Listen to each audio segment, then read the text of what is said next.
Time for the 49ers Rush Podcast. We are continuing the 49ers roster countdown with a little bit of perhaps the potatoes to the meat and potatoes of the 49ers roster. These are guys that are right on the fringe. Only 53 players make the initial roster. Malik Turner, wide receiver / special teams. Very important we bring that up. He's right on that fringe. Very, very logical chance to make this roster or be the first one or last one out because of how he can contribute.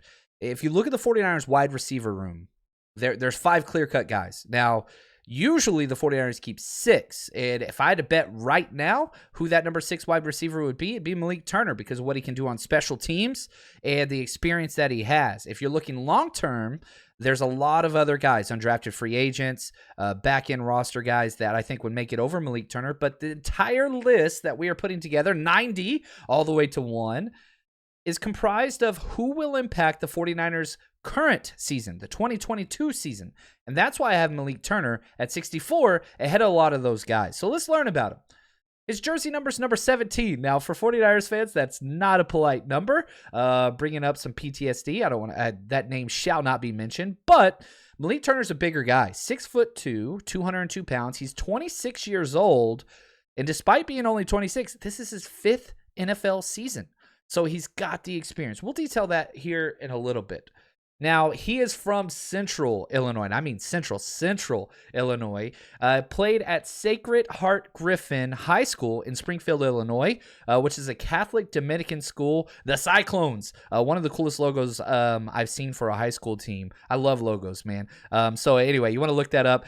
Sacred Heart Griffin High School football team. I love their logo. Anyway, having said all those things, he had a great high school year. It literally dominated and led his team to a state title. You look at him as a senior, he had 69 receptions, 1,300 yards, 22 touchdowns. His team went 14-0, led him to a 5A state championship. He received the Central State Conference Player of the Year honors, and because of that, he was recruited very, very heavily. Number 32 overall player in the state of Illinois coming out of high school. Number 38 by ESPN and 41 by Scout. He chose Illinois, so he went there, the Fighting Illini, and played in all 13 games as a freshman, stepped on the field, and just became a guy.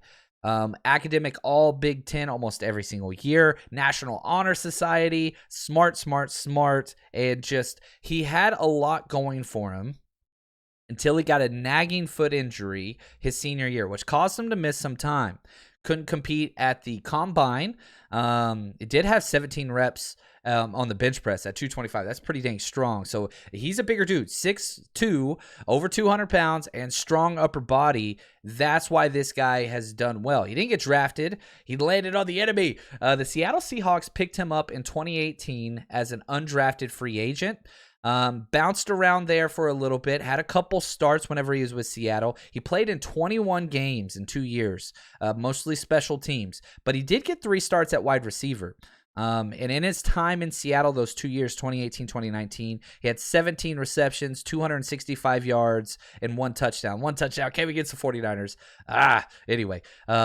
So then he jumped over to Dallas, where he appeared in 6 games, had no receptions, primarily special teamers. And then in 2021, he finally got some time with Dallas, where he had 12 receptions, 149 yards, 61. He had a 61-yard touchdown, 3 touchdowns last year for Dallas. So here's the issue. He's got an NFL body. He can produce when called upon. Injuries have been an issue. And, because he provides the versatility, he can play outside wide receiver. Easy, very strong body, as I've said several times now. The experience is there. He's bounced around NFL teams. And again, look who our new special teams coach is, Snyder, who used to be with Seattle. So with the heavy emphasis on special teams, if he's one of those bubble guys, I could see, Coach Snyder's special team saying, hey, I want him over him. So I'll take him over this linebacker. I'll take him over this safety. I'll take him over this whatever because he can do it all on special teams. So I would be willing to bet, as I said earlier, Malik Turner's probably the wide receiver number 6 now. Now, will the 49ers keep all 6 wide receivers? Could they keep 5 and then just put them on the practice squad and bring them up if somebody gets hurt? It's a possibility. Allow you to keep an extra defensive lineman, right? But he shines. If he shines during training camp and preseason, and he's out there on kickoff and kickoff return and just proves to be indispensable in that area, he's going to make this roster. But more than likely, probably going to be on the practice squad. Now, if you look at the wide receivers, there's 11 wide receivers on the current roster. 5 are set in stone making the roster. Right, we know that, right? So Debo, Brandon Ayuk, Juwan Jennings, Danny Gray, the 3rd-round draft pick, and then Ray McLeod, who you paid all that money to. So that leaves 6 guys competing for 2 to 3 spots on the wide receiver 6 and a practice squad spot. So maybe there's 2 practice squad wide receivers, which they've done in the past. There's going to be a lot of odd men out.